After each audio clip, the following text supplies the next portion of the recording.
warahmatullah.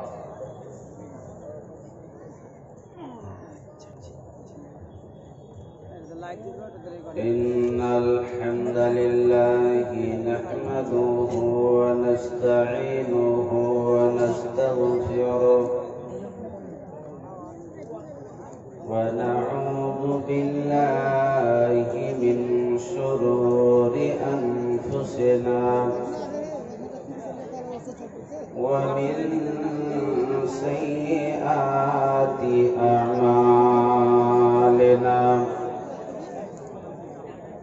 من يهده الله فلا مضل له ومن يضلله فلا هادي له وأشهد أن لا إله إلا الله وحده لا شريك له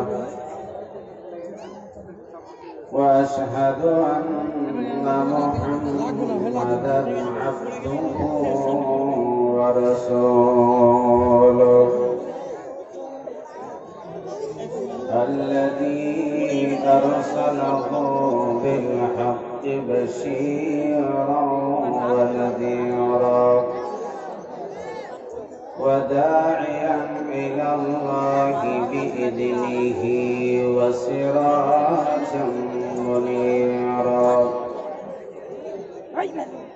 أما بعد فقد قال الله تبارك وتعالى في كلامه المجيد وفرقانه الحميد. أعوذ بالله من الشيطان الرجيم. بسم الله الرحمن الرحيم. وسواء عليهم أأنذرتهم أم لم تنذرهم لا يؤمنون. وقال الله تعالى في موضع آخر إن الذين كذبوا بآياتنا واستكبروا عنها لا تفتح لهم أبواب السماء ولا يدخلون الجنة حتى يلج الجمل في سم المخياط. عن أبي هريرة رضي الله عنه قال قال رسول الله صلى الله عليه وسلم بدأ الإسلام غريبا وسيعود كما بدأ فطوبى للغرباء.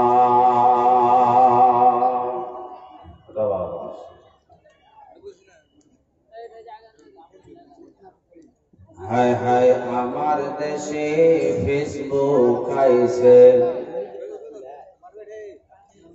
আমার দেশে Facebook আইছে, শোনায় রে ভাই, পিচ্চি পিচ্চি ছেলে মেয়ে ফেসবুক চালায়, হায় হায় ফেসবুক চালায়। কত রকম আইডি আছে আমার জানা নাই, ফেসবুক চালাইছে যারা তারা জানে ভাই। ছেলে মেয়ে জোয়ান বুড়া ছেলে মেয়ে জোয়ান বুড়া একই রোগে খাইছে ধরা, এ রোগের ঔষধে কিন্তু পাওয়া বড় দায়। হায় হায় আমার দেশে ফেসবুক আইছে শোনয় রে ভাই, ছোট্ট ছোট্ট ছেলে মেয়ে ফেসবুক চালায়, হায় হায় ফেসবুক চালায়। ওরে ডিজিটাল ইন্টারনেট এই সুবিধা দিছে, ফেসবুকেতে যাইয়ে মাইয়া পুরুষ সেজে আছে। কোনটা পুরুষ কোনটা নারী, কোনটা পুরুষ কোনটা নারী চিনার কায়দা নাই। হায় হায় আমার দেশে ফেসবুক আইছে শোনয় রে ভাই, পিচ্ছি পিচ্ছি ছেলে মেয়ে ফেসবুক চালায়, হায় হায় ফেসবুক চালায়।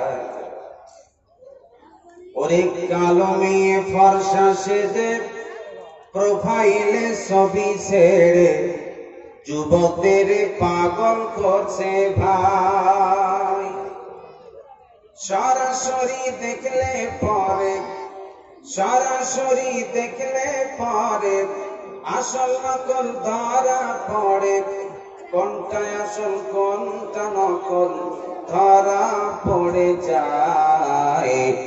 হায় হায় আমার দেশে ফেসবুক আইছে শোনয় রে ভাই, পিচ্ছি পিচ্ছি ছেলে মেয়ে ফেসবুক চালায়, হায় হায় ফেসবুক চালায়। আপামর জনসাধারণ কর্তৃক নির্বাচিত সম্মানীয় সভাপতি, মঞ্চে উপবিষ্ট মুআজ্জাজ উলামায়ে কেরাম, উপস্থিত কোরআন হাদিস পিপাসু মুসলিম শ্রোতা, পর্দার এক প্রান্তে অপেক্ষামান সর্বগুণে গুণান্বিতা সতী সাধবী আমার মা খালা বোনেরা, সর্বপ্রথমে মনিবের দরবারে শুকরিয়া আদায় করছি, যিনি আজকের এই আয়োজিত সভাকে সাফল্যমণ্ডিত করবার সুযোগ করে দিয়েছেন। আমরা সকলেই মাদ্রাসার প্রেমে, কোরআন হাদিসের প্রেমে, আল্লাহ আল্লাহ রাসূলের প্রেমে, চম্বক আকর্ষণে এই মাহফিলে এসে বসেছি। আল্লাহ পাক আমাদেরকে এতটুকু তৌফিক ইনায়াত করেছেন, এজন্য একবার আমরা প্রথমেই কালেমাতুশ শুকর আদায় করি। বলুন সকলে আলহামদুলিল্লাহ। আরো একটু জোরে সোরে আওয়াজ দিয়ে বলুন আলহামদুলিল্লাহ। তারপরে আমাদের সকলের শেষ নবী, আখিরি নবী, ইমামুর রাসূল, রাইসুল আম্বিয়া, আহমদি মুস্তাফা, মুহাম্মদি মুস্তাফা, সকলেই বলুন সাল্লাল্লাহু আলাইহি ওয়াসাল্লাম। তিনার উপরে অগণন শান্তির ধারা অবতীর্ণ হোক। আল্লাহুম্মা সাল্লি আলাইহি, আল্লাহুম্মা বারিক আলাইহি। সম্মানিত সুধী, আমি আপনাদের সম্মুখে সূরা ইয়াসিনের একটি সম্পূর্ণ আয়াত পড়েছি, সূরা আরাফের একটি আয়াত পড়েছি, মুসলিম শরীফ থেকে একটি পূর্ণ হাদিস পড়েছি। আমি এই আয়াত এবং হাদিসকে কেন্দ্রবিন্দুর মধ্যে রেখে স্বল্প সময়ে আমি আমার আলোচনা সমাপ্তি দেখা টেনে দেব ইনশাআল্লাহ। তবে আজকে আমি বুঝাতে চাইব আপনাদেরকে যে বর্তমান পরিস্থিতিতে মুসলমানদের ঈমানের যা অবস্থা,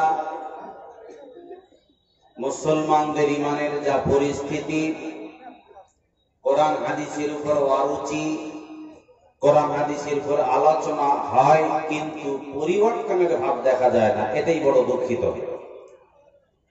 এটা আমি স্বল্প সময়ে দেখাবো, যদিও সময় অনুপাতে ভূমিকা টানার সুযোগ আমার নেই। তবে আমি আমার আলোচনা শুরু করবার আগে বিধেয়ভাবে আমি সকলেরই কাছে প্রার্থনা করছি, আপনারা সকলে নিশ্চুপ হয়ে বসুন। দেখতে পাচ্ছি কিছু হট্টগোল বা আওয়াজ হচ্ছে। আপনাদের হট্টগোলের কারণে আমার আলোচনা বড় অসুবিধা হবে, কথা কেটে যায়। বিশেষ করে যারা স্টেজে বসে আছেন, যারা টাকার হিসাব করছেন তারা করুন, পাশে যারা বসে আছেন নিশ্চুপ হয়ে বসুন। প্রিয় ভাই সাহেব, তাই আমি আজকে আপনাদেরকে এই বিষয়টা দেখাবো। জালসা, জুলুস, প্রোগ্রাম, খুতবা, জমিয়াতের প্রোগ্রাম নানান ভাবে হয়, পরিবর্তনকে দেখা দিচ্ছে? কথা বুঝতে পারেননি? দিচ্ছে। সমস্যা কিন্তু বেড়েই চলেছে। এখন কথা হলো, বর্তমান যুগ একটু পরিস্থিতিটা ঘোলাটে হয়ে গেছে। কেমন? যারা বাঘা বাঘা যোগ্য আলেম, জনগণ তার কথা শুনবে না। তো ভালো করে প্লিজ একদম আমার দিকে অ্যাটেনশন হন। বর্তমান যুগটার একটা সাধারণ রূপ দেখাচ্ছি। মানুষের পরিস্থিতি, চিন্তা ভাবনা, ঈমানটা কত ঘোলাটে। যারা বাঘা আলেম এখন যদি বলি মৌলানা আমার পরিবর্তে মৌলানা আবু তাহের সালাফি সাহেব আলোচনা করুক, জনগণ বলল কি ওর কথা শুনবি, ফতুয়া দিবে খালি। পরিস্থিতি এমন হয়েছে, বেশি গরম বলতে পারলে ভালো, তার সাথে গান চালিয়ে দিলে আরো ভালো। কিছুদিন আগে রানু মন্ডল, নাম শুনেছেন না? সবাই শুনেছেন না? তেরি মেরি কি আছে, ফালতু তেরি মেরি দিয়ে জনগণ কেমন ভাবে পাগল করে দিল। প্রত্যেক বাড়িতেই ছোট বাচ্চা ছেলেরা পর্যন্ত গান মুখস্থ করে, মানে বুঝতে পারে না, কিছু পাইকারি করে চালায়। অবাক লাগে। এখন যুগ জামানাটাই হয়েছে নকলে, মানে 1000 নোটের ভিতরে, 500 টাকার নোটের ভিতরে, 1 কোটি টাকা বা 1 লাখ টাকার বান্ডিলের ভিতরে 10,000 টাকাও জালি নোট আছে, কিন্তু এটা চলে যায়। এই জালি নোট ধরতে পারে কারা? যারা এই টাকা চেনে তারা। এই স্টেজে এখন অনেক রকমের বক্তা উঠেছে, তো এই জালি নোট আপনারা তো ধরতে পারবে না, ধরবে তারা যারা এখানে বসে। বুঝতে পারেননি? ফলে জালি নোটেরও চাহিদা যথেষ্ট, জনগণ ভক্তি সহকারে এখন কান দিচ্ছে। তাই ছোট্ট একটা কথা আপনাদেরকে বলি। আপনি ধরে নেন কালো চশমা চোখে দিয়ে আমার দিকে দেখছেন, কালো চশমা চোখে লাগা আছে, আর কালো চশমা চোখে দিয়ে যদি আমার দিকে দেখেন, সবার দিকে দেখেন, তো প্যান্ডেলও কালো লাগবে, মৌলানা সাহেব কালো লাগবে, যা এদিকে দেখবেন সব কালো লাগবে না? ধরে বলুন, কালো লাগবে না? তো কালো চশমা চোখে দেওয়ার কারণে সবটারই কালার একই। এখন আপনি যদি আসল কালার দেখতে চান তো কি করতে হবে? আসল কালার দেখলে কি করতে হবে?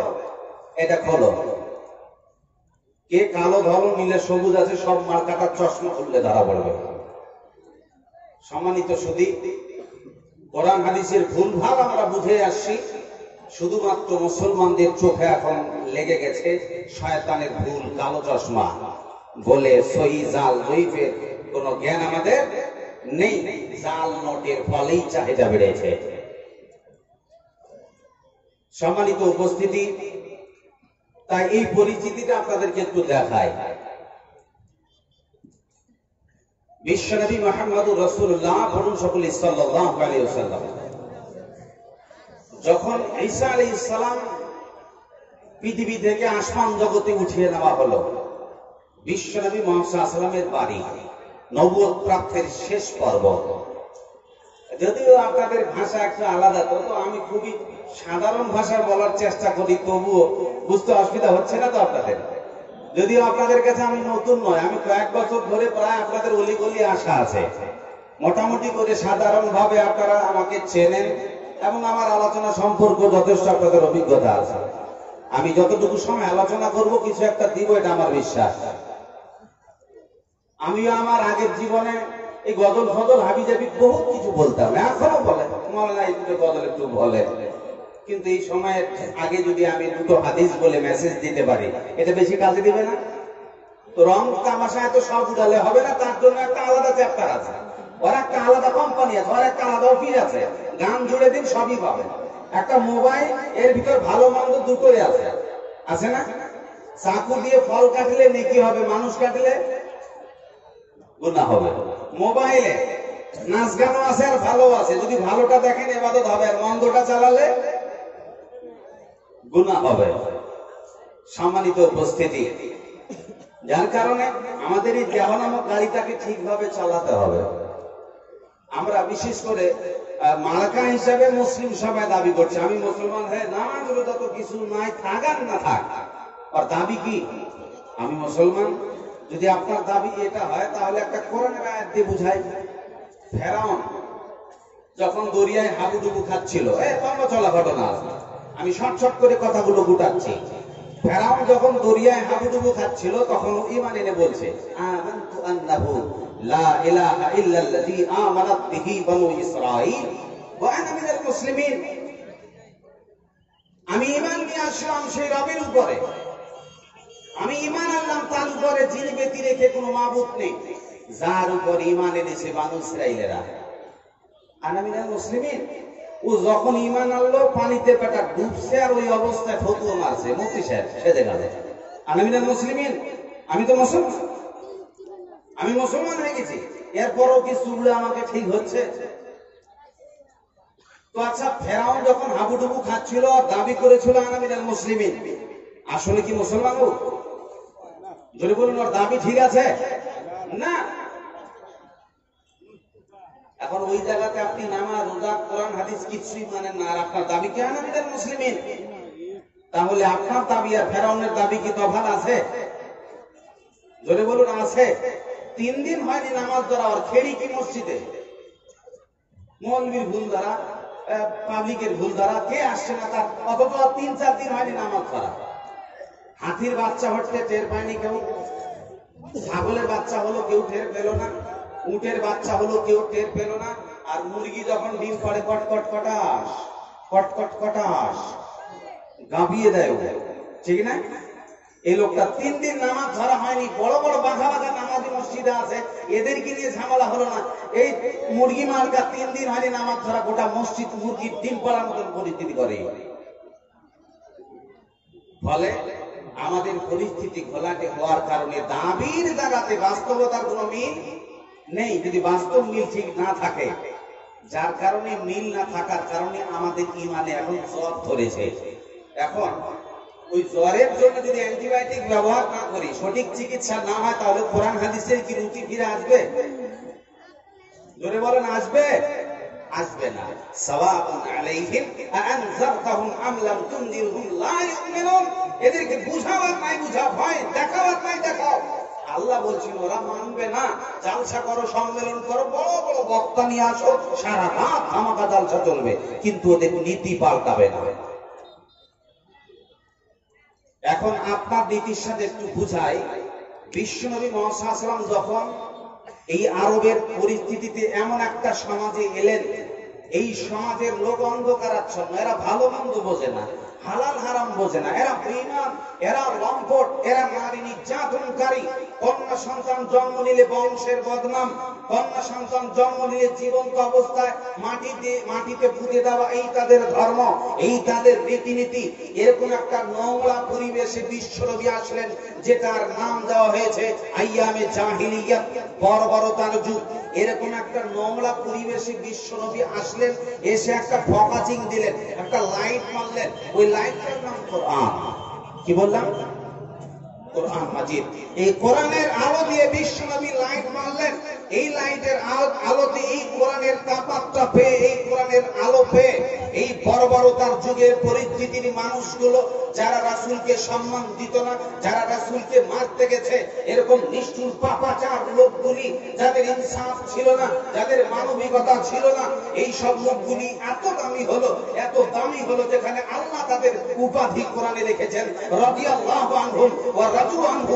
আল্লাহ তাদের উপর সন্তুষ্ট, আর তারা আল্লাহর উপর সন্তুষ্ট। জোরে বলুন সুবহানাল্লাহ। যেখানে নারীর কোনো দাম ছিল না, সেই সমাজে এই পুঁতে থাকা নারীদেরকে বিশ্বনবী আমাকে সম্মান দিলেন। কুল্লুহা মাতাউন ওয়া খায়রু মাতা'আদ দুনিয়া আল বারাতু সালিহা। গোটা পৃথিবী সম্পদ, গোটা পৃথিবীর শ্রেষ্ঠ সম্পদ নেককারিনী মহিলা, বলুন সুবহানাল্লাহ। যাদের কোনো দাম ছিল না তারা দাম পেল, মর্যাদা পেল, বিশ্বের শ্রেষ্ঠত্ব পেল। এবং যারা ছিল বর্বরতার অন্ধকারাচ্ছন্ন যুগে এরকম একটা নোংরা পরিবেশকে পরিবর্তন কি দিয়ে হলো? একটু আওয়াজ দিন, কি দিয়ে হলো? কোরআন দিয়ে। তাহলে এত বড় নোংরা পরিবেশ যদি কোরআন দিয়েই পরিশুদ্ধ হয়, আমাদের বাড়িতে কোরআন আছে না নাই? জোরে বলুন, আছে না নাই? কোরআন আছে। এমনি করে কোরআনের হাফেজ প্রায় কোটি পেরিয়ে গেছে। মাদ্রাসাতে কোরআন হয়, মসজিদে মক্তবে কোরআন হয়, বহু বাঘা বাঘা আলেমদের হৃদয়ে কোরআনে জালসা জুলুসে কোরআন হয়। এরপরে মোবাইলে কোরআন লোড করা আছে, কম্পিউটারে কোরআন লোড করা আছে, টাইপ মেশিনে কোরআন লোড করা হয়।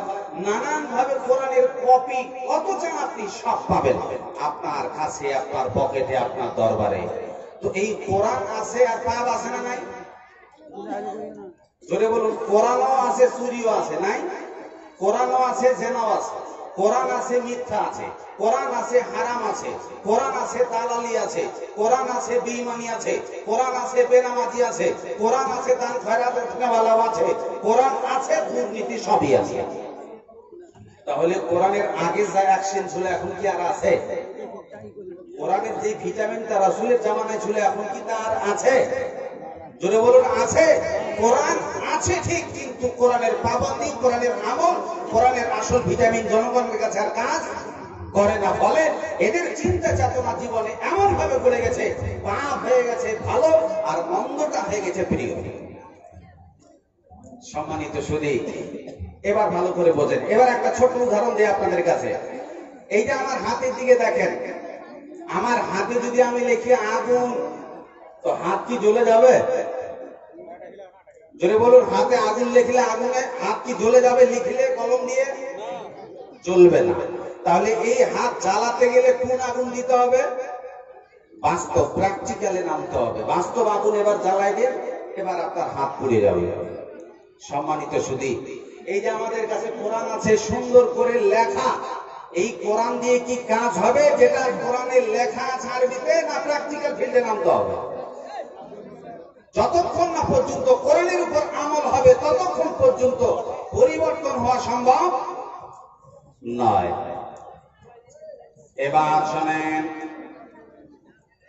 প্রত্যেকটি তরুণ যুবক সবার হাতে মোবাইল আছে, সবাই জানে